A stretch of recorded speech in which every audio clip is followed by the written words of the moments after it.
Alex, thanks so much for joining us today. The first question really is, the fight between Jake Paul and Tommy Fury looks set to be announced any day. But how do we reach a stage where this even became a rivalry? I mean, the same with anything in boxing, it seems, that gets buzz at the moment. Jake Paul is at the heart of it.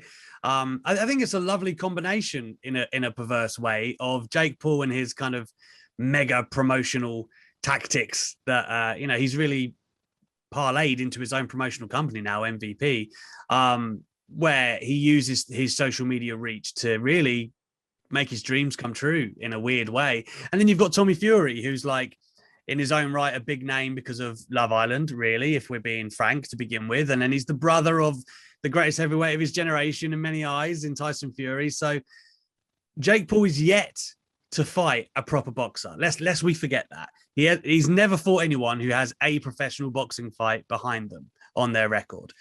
He's fought legit athletes, but Tommy Fury represents someone who is maybe attainable for him, right? And I think the back and forth has come about because of that, where Jake Paul was, running his mouth like he does, and Tommy Fury was kind of put to him, would you be interested in fighting Jake Paul? And it's really spun from there. And I think they've both seen the value in each other. There is a kind of disdain there. Of course there is. And we all saw the fake DMs that Jake Paul conjured from Molly May Haig, being Tommy Fury's partner. And that's kind of where the back and forth has come from. But in reality, the fight is they both have a lot to gain from fighting each other. And I know there are going to be some eye rolls from hardcore boxing fans. They're like, what, really? Like Tommy Fury, I think he's 7-0 at this point. He's just beginning his journey. He won't get a bigger payday than Jake Paul at this stage in his career. And Jake Paul needs Tommy Fury to say, hey, I can beat a real boxer. So the resentment, I guess, stems from just that competing in the same space, which again sounds strange. But there's no doubt that Jake Paul has done the running in this rivalry. You mentioned there that it's going to be a big payday for Tommy Fury. How much do you think both fighters are set to earn from this fight? Well, it's interesting. I spoke to Jake, I want to say it was 2 or 3 weeks ago now. And this was fresh after Tommy Fury had turned down the $1 million offer. They said, no, there's a lot more for us from a fight like this. I know his dad, John Fury, said the same thing to talkSPORT a few weeks ago. And it looked at that point like the fight might be dead.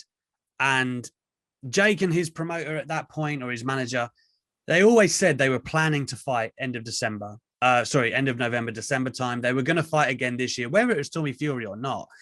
Tyron Woodley obviously put himself in the frame with that slapdash tattoo that he's got. But at the same time, I think Tommy was always the fight that they both wanted, because you've got that kind of transatlantic interest, right? The UK and the US, different, the boxing world really coming to one. So it's hard to say exactly how much, because the negotiations are just being finalized with Frank Warren. But what we do know is it will be over $1 million each to take that. And Jake Paul was offered another 500 grand on top of that. If Tommy wins, he gets 500K. But if Jake wins, he has to change his name legally for a year to Tommy Fumbles. So yeah, there's a lot of money at stake if you can chuck in a 500 grand bonus, right? But I know from speaking to Jake and what he's done with fighters previously, you mentioned Tyron Woodley earlier, right? On that card, every fighter, Tommy included, all got record paydays, right? Everyone got the best paydays of their career. Even Tyron Woodley, who's a 5-time UFC champion.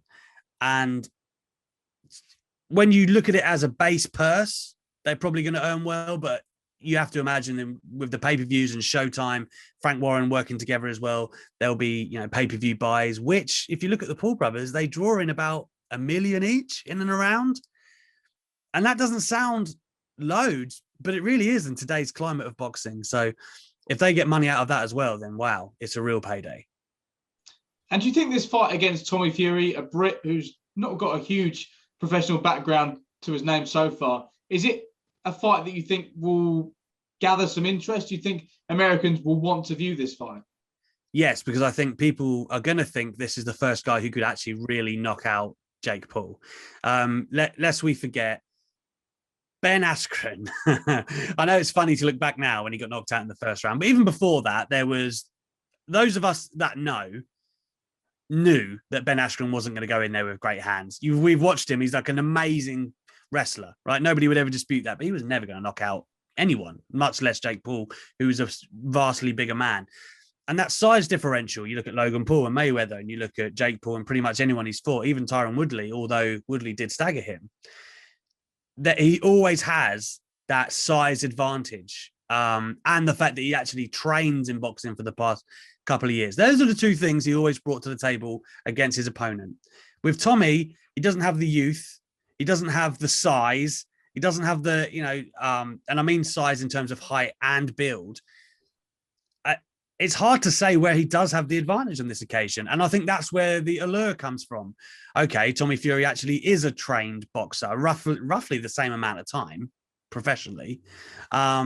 He actually is skilled. He's big enough. And I guess the other part of that makes it attractive, though, is that Tommy didn't look great last time out, James, at all on the Jake Paul card.